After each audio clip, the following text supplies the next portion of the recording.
Crank 2006, starring Jason Statham, is an adrenaline, action-packed crime thriller that everyone needs to experience. This is not an opinion. It is a fact. But do the critics agree? What did they think of Crank 14 years ago? What would they think about it now? Let's find out.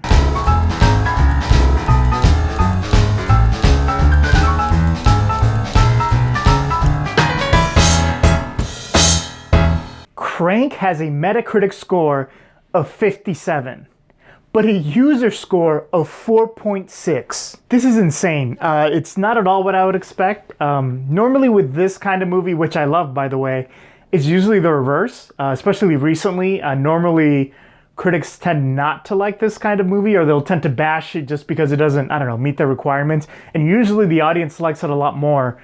So let's see what's really going on here. Crank is violently preposterous fun. Here, the hitman hero, Jason Statham, has been injected with a Chinese drug cocktail that is gradually slowing his heart down. And the only way to ward off death is to keep the adrenaline consistently pumping. So already a good start. So the Boston Globe, they start off with a great, pretty much, synopsis of the plot.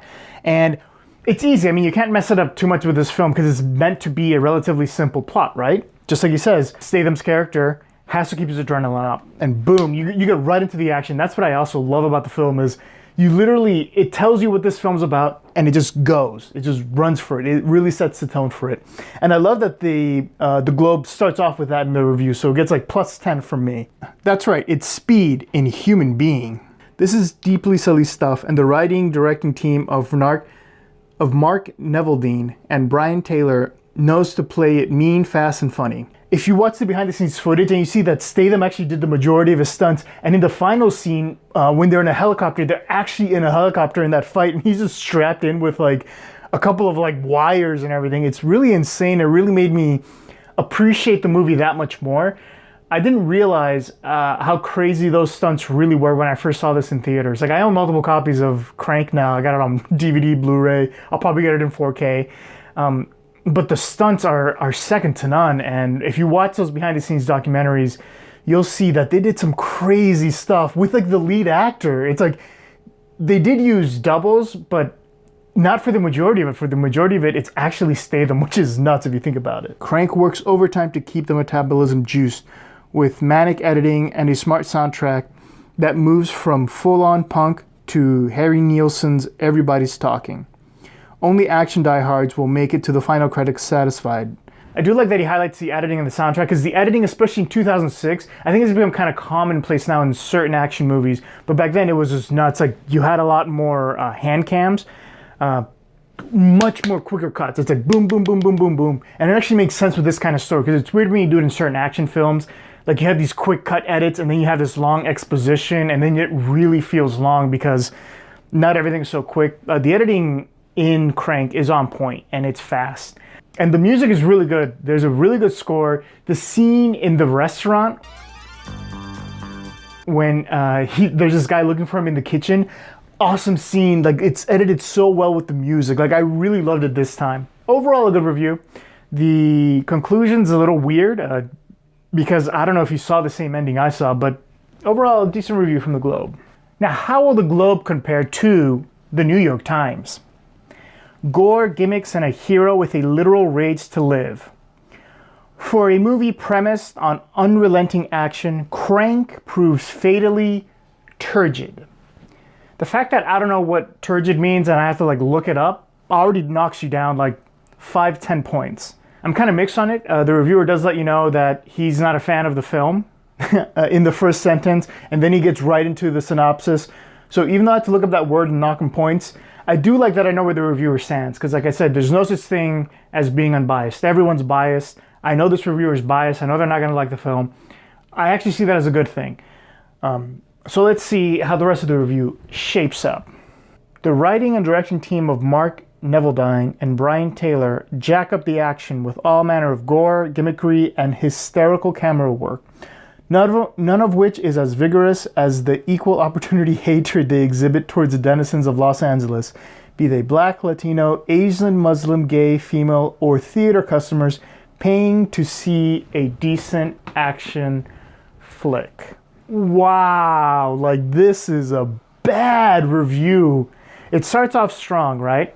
Gives you a little bit of synopsis, but then it says, this movie's bad towards all these people. I'm not gonna tell you why. I'm not gonna tell you why it's bad towards all these people, but it is. Just listen to me. No, don't go see it. I'm telling you, as a critic, it's bad. This is a terrible review. If you're gonna make such a bold claim, you have to back it up. You have to back it up with evidence there. This is terrible. Like, I don't know how this got published in the New York Times. This is 2006. I would expect this today. I would expect this today from any publication. But 2006, oh man, this is terrible. And that's it. It just ends there. It doesn't tell you anything. It doesn't tell you anything. This is just a terrible review. Because you can make those claims. I'm not saying, like, even though I like the film, if you have a problem with it, that's fine, but back it up from footage with the film. You saw the film. You saw the film before anyone. I'm supposed to be reading this and determining whether I'm going to, like, buy a ticket or not. This is terrible. Oh, garbage review. Real bad review. But let's see what the people have to say. Shabu Sholari. Horrible. Absolutely horrible. I've seen amateur pornography with better writing and acting, and at least then I got to see more than a nip slip. The fight scenes aren't even good. Tom S. Period. This is one of the worst pieces of fecal matter I've had the misjudgment to inflict on myself. It might have some appeal to mentally defective 12-year-old crack addicts. Maybe sociopathic computer game fanatics might appreciate it as well. So there you go. Before the age of boomers, there were boomers like Tom S. So this only appeals to computer game fanatics. Not the PC crowd, not you console casuals, computer game fanatics. Jason Statham is starting to make me reconsider the genius of Chuck Norris, strictly for the brain dead. That sentence doesn't make any sense. So what's strictly for the brain dead? The genius of Chuck Norris or Jason Statham being a piece of crap? Learn how to write a sentence. But it's not all bad, because you have reviews like Richard T. Period. Listen, this movie wasn't meant to be any Citizen Kane suck-off. This movie is pure entertainment. If you like ridiculous movies, see it. Richard T., I agree. You have to rate a movie on what it's trying to do. Yes, there are some standards. You can rate visual quality. Is it consistent? It doesn't mean every movie has to have, like, you know, an establishing shot, a close-up, cut. No, it means, is the camera work consistent to the movie? Does it work with the story it's trying to tell? Does the writing fit the story you're trying to tell? Do the characters fit the world you're trying to build? Is it all consistent within that world? That's what we have to look for a movie. Not every action movie is trying to be Die Hard. And of course, we can't forget our movie profit. This movie shows great insight as to what may happen if you receive the Shanghai cocktail. Most of you would give up. Not my boy Statham. He is the up-and-coming badass of cinema, no question. Movie Prophet has spoken. His word is gospel. And I'm going to end the user reviews with that, because as we all know, the whole point of looking at reviews is to find reviews that we agree with, right? Or maybe we want to go out there and get mad and find those that we hate. So I like this one. I agreed with this one. Because of the up and down reviews that we had from users, we're going to need a real palate cleanser. So let's check out the new B reviews. This movie doesn't lie to you. It doesn't pretend to be anything it's not. Already off to a good start. So he's highlighting the point that I said earlier. Crank isn't trying to be what it's not. It knows what it is, and that's what it's going for. So Chelios has to keep his adrenaline up with increasingly dangerous acts. I forgot about that. I forgot to highlight.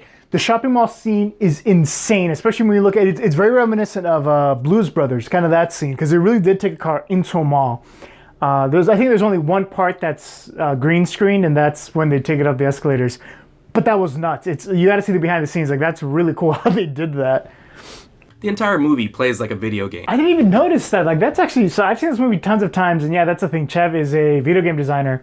I didn't realize that it really does play out like a video game. This guy has some really solid points, because exactly what he said. Each part is a level, because you have the store level, you have the hospital level, you have like the highway level, you have the mall level, you get the different power-ups. Well, I did not consider that. It really is like a video game. This is good. I like this. I would be careful. He is one of those kind of reviewers. He actually gets into, I mean, there's not a ton of plot. He does get into some spoilers. So if you haven't seen the movie, definitely, I don't know what's wrong with you, go see it. Then check out this review. Because right in the middle of it, he does, like I said, talk about spoilers. I like to go on fresh, but this is a perfect palate cleanser, and he gets it. He gets what the reviews are supposed to be about. He gets what the movie's supposed to be about. So overall, Crank, I can't recommend it enough, especially nowadays. I think we're kind of starting to see some movies like this, especially in the indie scene. So definitely the reviewers overall, I think it's a weird mix. It's weird that critics seem to like this more than people.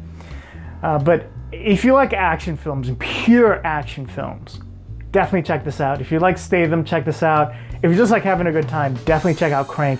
One of my all-time favorite movies. I've seen it more than probably 20 times or something. Like when I had cable, I'd watch it anytime it came on. Like I said, I have it on DVD and Blu-ray. I have 2 Blu-rays of it actually, so I love this film. I love this series. I hope it comes back one day.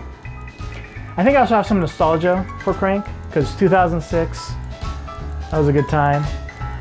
I had temporarily dropped out of school for 2 years, was working full time, and everyone was like, don't worry, you'll go back and you'll be a famous programmer, a famous video game designer, and you'll be super happy. And here I am in 2020, reviewing reviews of a 14-year-old film. Boy, did I show them.